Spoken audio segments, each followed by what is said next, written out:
Tiga pemuda asal Tulung Selapan, Kabupaten Ogan Komering Ilir ditangkap personel gabungan Subdit 3 Jatandras Polda Sumsel setelah menjadi pelaku penipuan online dengan modus pembaruan tarif transfer antar rekening bank. Tiga pemuda itu adalah Dwiki, Rippers, dan Aldo. Ketiganya merupakan warga desa Ujung Tanjung, Tulung Selapan, Kabupaten Oki.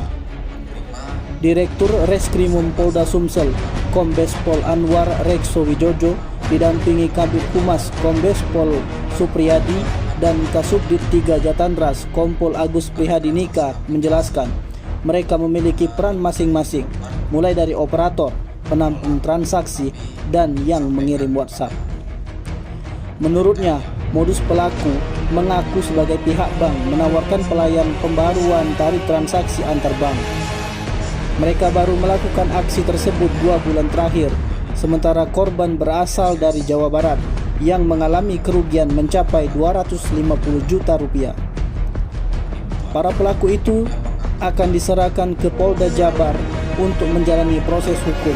Ketiga pelaku disangkakan pasal 378 KUHP dan 372 KUHP atau Undang-Undang ITE.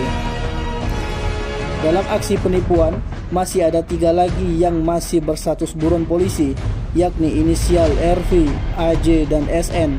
Salah satu dari DPO tersebut merupakan guru dari pelaku, dan ada juga yang menyediakan link. Tim Liputan Sumsel Update TV melaporkan.